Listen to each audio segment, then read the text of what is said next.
이번 사연은 예비올케 가게를 공짜로 털어가도 되는 줄 아는 예비신호 때문에 파혼했다는 여자분의 사연인데요.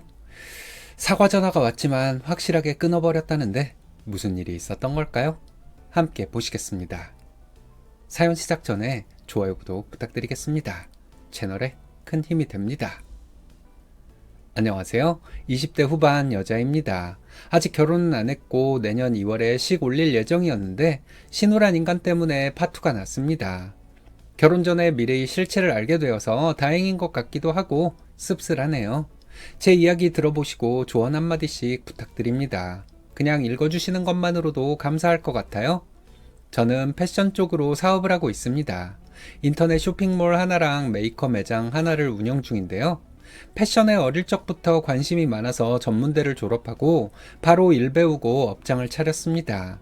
처음에는 돈이 너무 없으니까 투잡, 쓰리잡 뛰면서 악착같이 돈을 모았고 제가 노력하는 걸 보시고는 부모님이 조금 보태주셔서 매장을 먼저 냈어요. 근데 아무래도 제 브랜드를 런칭하는 게 목표이다 보니까 이걸로는 안 될 것 같아서 작년부터 친구랑 같이 쇼핑몰도 하고 있습니다. 남친은 물류회사에 다니는 사람이에요. 돈은 많이 벌지 못하지만 사람이 착하고 다정다감한 편이라 가볍게 만나다가 결혼까지 생각하게 되었죠. 얼굴도 제 스타일이고 결혼하면 정말 저한테 잘할 것 같아서 다른 조건은 거의 안 받습니다. 근데 어른들 하는 말씀에 하나 틀린 거 없는 게 경제력이 결혼에서 가장 중요하잖아요. 돈 때문에 싸울 일이 많아서 그런 것도 있지만 그 집안의 분위기가 돈 때문에 결정이 되는 것 같기도 해요. 제가 이걸 언제 알았냐면 예비신호를 만나고 나면서부터 느끼게 되었습니다. 처음 시댁에 인사를 드리러 갔을 때 제가 사업장도 가지고 있고 어느 정도 운영이 되는 쇼핑몰 사장이다 보니 시댁에서는 아주 마음에 들어 하시는 것 같았어요. 똑 부러지는 며느리가 들어온다며 좋아하셨죠. 저도 저를 예쁘게 봐주시는 것에 대해 감사했고 이런 집안에 시집가면 적어도 시월드는 겪지 않고 살겠다는 생각이 들었어요. 남친은 일남 일녀 중 둘째였고 신우는 이미 중학생 딸을 키우고 있었습니다. 결혼을 꽤 빨리 한 편이었고 20대 초반부터 육아를 하다 보니 이것저것 안 해본 일이 없는 것 같았어요.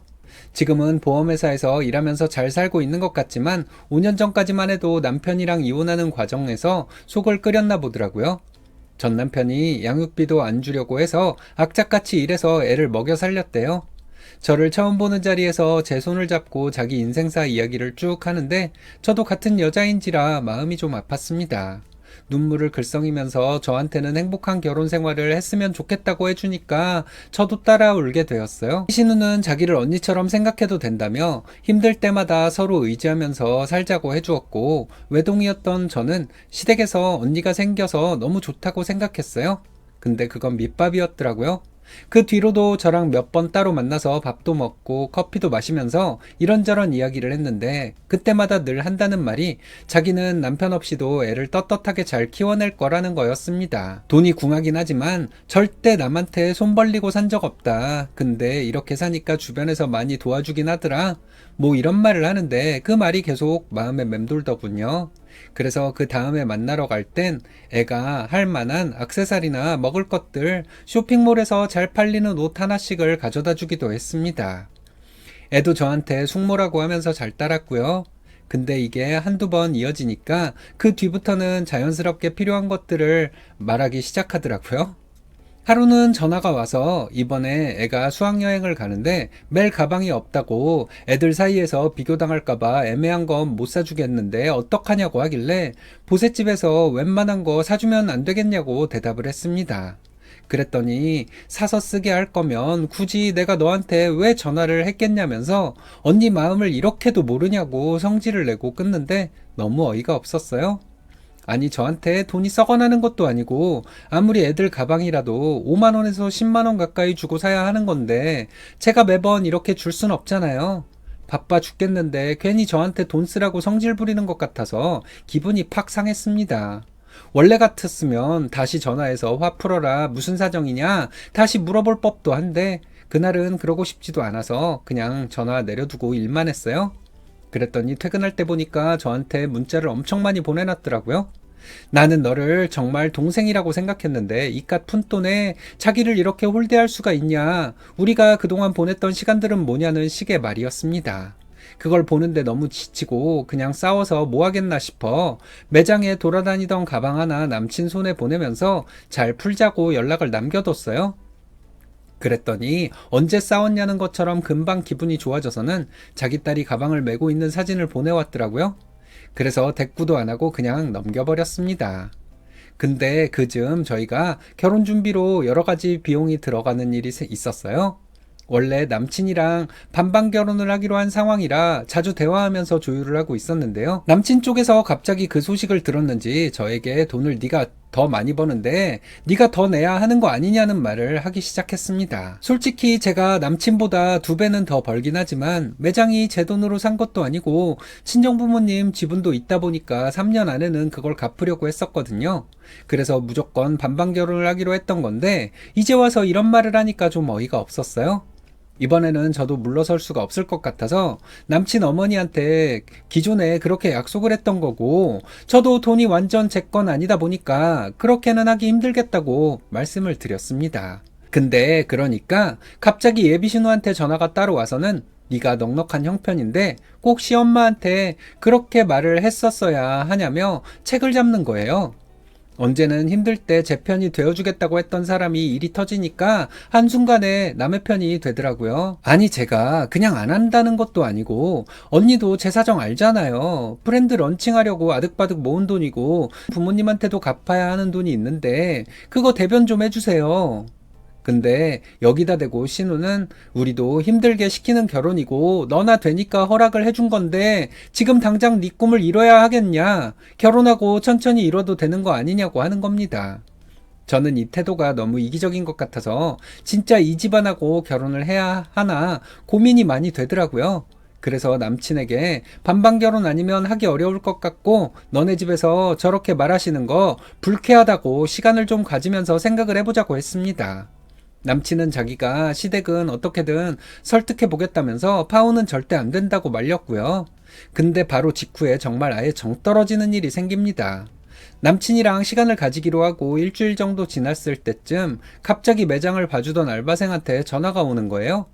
왜 그러냐고 했더니 신우가 매장에 와서 딸 옷을 막 고르더니 사장이랑 아는 사이인데 그냥 가면 되는 거 아니냐고 했다는 겁니다. 너무 어이가 없어서 바로 매장에 달려갔더니 신우가 딸이랑 같이 의자에 다리를 쫙 꼬고 앉아있더라고요. 저를 보자마자 벌떡 일어나더니 알바생 잘라버리라고 자기가 누군지도 모르고 돈을 왜 안 내냐면서 30분 넘게 기다리게 했다고 하는데 순간 화가 나서 얼굴이 화끈거렸어요. 알바생은 안절부절 못하면서 저만 보고 있고 신우 딸은 이어폰 끼고 게임이나 하고 있는데 일단 알바생에게 괜찮으니까 오늘은 먼저 들어가 보라고 하고 보냈습니다. 신우는 나가는 알바생에게 자기가 누군지 똑바로 기억해두라면서 소리를 치는데 입을 찢어버리고 싶더라고요. 저는 남의 영업장에 와서 왜 이런 일을 하냐고 정색을 하면서 물었습니다. 그랬더니 우리가 남이냐면서 애가 금방 크니까 옷 입힐 게 없어서 부탁 좀 하려고 한 건데 우리 사이에 그렇게 큰 죄냐고 하는 거예요. 참나 지랑 나랑 막말로 남남인데 왜 그렇게까지 관계를 들먹이면서 말을 하는 건지 도저히 납득할 수가 없더군요. 그래서 솔직히 이러는 거 너무 부담스럽고 금전적인 걸로 이용해 먹으려는 속내가 보여서 더 이상 좋게 볼 수는 없을 것 같고 애 옷이 필요하면 매장에서 사 입히던지 그 돈도 없으면 중고라도 사서 입히면 되는 거지 왜 이러냐고 쏘아대 버렸습니다. 그러니까 안색이 싹 변하면서 너 이렇게 싸가지 없는 애였느냐고 그런 줄 알았으면 동생한테 결혼 다시 생각해보라고 할 걸 그랬다면서 지방 결혼에 자기 입김이 얼마나 센데 이따위로 행동하냐고 따지더군요. 네가 우리 동생 아니면 뭐 얼마나 잘난 사람 만날 줄 알고 사업한다고 유샜더니 그렇게 악착같이 돈 아껴가지고 뭐 하려고 그래? 너무 아껴도 사람 추하다. 어떤 생각이면 이런 말을 할 수 있을까요? 저는 그 말을 들으니까 이 거지근성 가진 사람하고 계속 관계를 이어가다간 결혼하고 나면 입고 있는 옷까지 벗어달라고 할 것 같다는 생각이 들어서 소름이 쫙 끼쳤어요. 그래서 이쯤에서 그냥 털어버려야겠다고 다짐했죠. 추잡한 건 당신 내고요. 맨날 돈 쓸 일 있으면 빌붙어서 어떻게든 뜯어내려고 하는 거 안 쪽팔려요? 그리고 당신 동생보다 잘난 남자 널리고 깔렸어. 더럽고 치사해서 파혼한다. 그리고는 남친에게 전화해서 네 누나가 지금 우리 매장에서 행패 부리는데 당장 데려가라고, 너랑은 도저히 결혼할 수 없겠다고 말해버렸습니다. 그러니 신우는 당황했는지 지금 뭐 하는 짓이냐고 물었고, 저는 신우 손에 있는 옷가지들을 뺏어다가 카운터로 옮기고는 두 사람을 쫓아냈어요. 옷 필요하면 돈 내고 사 입고 구걸하고 다니지 말라고, 너랑 언니 동생 하면서 지냈던 세월이 아깝다고 해버렸죠. 신우 딸은 이런 상황이 쪽팔렸는지 빨리 가자고 끌어내더군요. 기가 막히다는 듯 입을 벌리고는 너 지금 말 다 했냐 소리를 질렀습니다. 어따 대고 소리를 지르고 난리야. 경찰 부르기 전에 조용히 가라. 내가 말 다 하면 너는 고소당하고도 남아, 이 도둑년아. 그리고는 매장 문을 닫아버리고 안쪽으로 가서 누워 있었어요. 한 15분쯤 지나니까 남친한테 전화가 막 오더라고요. 그래서 받아봤더니 왜 이렇게 끝내려고 하냐, 누나가 했던 짓은 자기가 다 보생하겠다면서 제발 헤어지지는 말자고 하는 겁니다. 남친이 불쌍하긴 했지만 저는 또 이런 일에 엮이는 게 너무 싫었어요. 돈 때문에 저를 깎아내리는 말을 하는 것도 그렇고 제 재산을 마치 자기들 것으로 생각하는 태도가 느껴져서 도저히 평탄한 결혼 생활은 아닐 것 같았거든요. 제가 아무리 결혼 시장에서 경쟁력이 없다고 하더라도 이런 집안에서 괜히 잘못 들어갔다가 신세 망치는 것보다는 노처녀로 늙어 죽는 게 낫겠다 싶었습니다. 그래서 나는 도저히 못하겠다고 그만하자고 정리를 했죠. 몇 번 매장에 찾아오기는 했지만 받아줄 마음이 없었어요. 신우는 자기가 잘못해서 동생 결혼이 어그러진 걸 알았는지 저한테 바리바리 반찬을 싸서 미안하다고 비벼보려고 했습니다. 우리가 그런 사이가 아니지 않냐? 결혼 전에 서로 언니 동생까지 하는 사이인데 이런 관계를 놓칠 거냐 하길래 꺼지라고 해버렸어요. 야, 이 거지 같은 년아, 니 년이 지금 가식 떠는 거 속을 것 같니? 이랬더니 신우가 입이 쩍 벌어져 있더라고요. 이렇게 말하기 전에 가세요. 이런 말 내 입에서 나오기 시작하면 끝도 없어요. 했더니 예비 신우는 씩씩거리며 뭐라고 말을 덧붙였지만 저는 듣지도 않고 자리를 떠버렸고요. 파혼한 건 아쉽지만 그래도 시원합니다. 괜한 인간관계 때문에 시간 낭비, 돈 낭비하는 것보다 그냥 편하게 지내려고 해요. 그 후로 남친이 한동안 전화를 했지만 저는 안 받았어요. 제 의지를 알았는지 연락이 뜸해지더니 얼마 전부터는 연락을 더 이상 안 하기로 한 것 같습니다. 저 잘한 거 맞겠죠? 제 커리어나 쌓고 친정 부모님한테나 잘 하려고요. 인생 기니까 또 좋은 남자는 나타날 거라 생각합니다. 들어주셔서 감사하고 여러분 조언도 궁금하네요. 댓글로 한마디씩 부탁드립니다.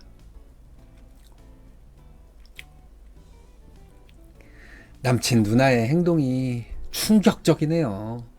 이딴 걸 누가 당해? 하고 생각하신 분들도 있을 거예요. 근데 나도 이런 거 당해본 적 있는데 헤어나오기 힘들더라 하는 사람들이 더 많을 것 같긴 하네요. 영상 보시는 분들 중에서 지금도 이런 상황에서 빠져나오지 못하시는 분들도 아마 있을 거고요. 이게 간단한 것 같은데 이런 상황에서 빠져나오기 힘든 이유를 제가 한번 말해볼까요?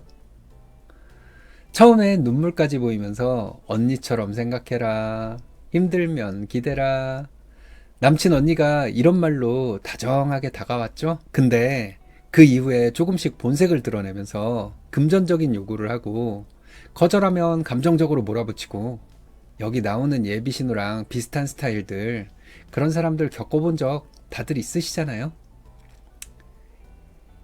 이 예비 신우는 나중에 아예 매장에 와서 옷을 공짜로 가져가려고 하고 말도 안 되는 행동까지 했는데요. 제가 예전에 한참 심리학 책에 빠져 살 때 심리학 책에서 읽은 건데, 미국에서 한 60년대인가? 그때 문간에 발들여 놓기 효과라는 유명한 심리 실험이 있었대요. 처음에는 사람들에게 아주 작은 부탁을 했다네.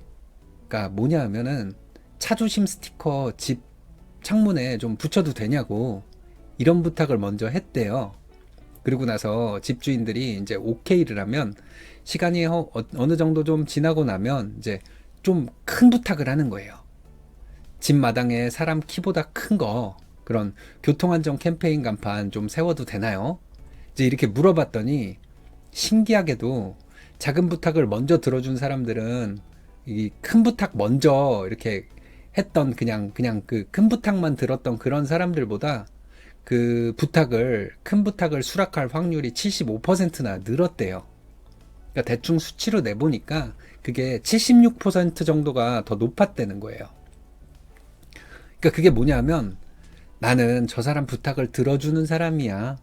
이게 작은 부탁을 들어주면서 그런 인식을 사람이 자기 객관화를 못하고 자기 이미지를 그렇게 형상화를 하나 봐요. 근데 그거를 그렇게 한번 생긴 그 이미지는 깨버리기가 쉽지 않나 보죠. 그 사람 심리가 그런가 봐요. 그럼 나는 점점 더 그 사람의 어려운 부탁을 들어주게 되고, 그러면 상대의 요구는 점점 더 커지겠죠. 그러면은 점점 더 눈덩이처럼 불어난 그 상대의 부탁을 깨버리기가 어려운 거야. 그냥 거절하면 되는데 사람 심리상 그게 쉽지가 않나 봐요. 그러니까 자기 일관성을 그렇게 지키려고 하는 그런 게 있나 보지, 사람이. 예비신우는 어디서 이런 못된 건 배워가지고 예비올케를 그딴 식으로 가지고 놀려고 했던 거예요. 이런 사람들한테 우리가 말려들고 했던 이유가, 그러니까 여러분들도 그런 적 있으시죠? 저도 그런 적이 몇 번 있거든요. 한 번 들어주기 시작하면은 안 들어주기도 애매하더라고. 이왕 내가 여태까지 한 거 그 공까지 다 깨먹는 것 같아가지고 내가 여태까지 베풀었던 그 호의까지 다 깨지는 것 같은 느낌? 그게 싫어서, 그게 아까워서 그런 거잖아요. 그게 그런 사소한 것 같아서 이제 처음에는 이게 거절하기가 민망했던 거야. 그래서 이제 그거는 뭐 그렇게 뭐 들어주기 뭐 나 안 좋은 것도 아니고 내가 힘든 것도 아니야. 그래서 들어준 거예요. 그러다 보니까 이제 그렇게 된 거거든요. 그렇게 자꾸 이용을 당하게 되는 거고, 내가 일관성을 가지려고 하다 보니까. 그런 거에 대해서 우리 잘못은 없어요. 엄밀히 말하면 진짜 우리 잘못은 없어. 우리가 진짜 어려움에 처한 사람 도와주고 싶어하는 착한 마음을 가진 건 그건 잘못이 아닌 거잖아요. 근데 나이를 먹고 자기가 연륜이 있다고 자부하는 사람들도 이런 거 끊어내지 못하고 계속 말려들어 사는 사람들이 참 많이 있더라고요.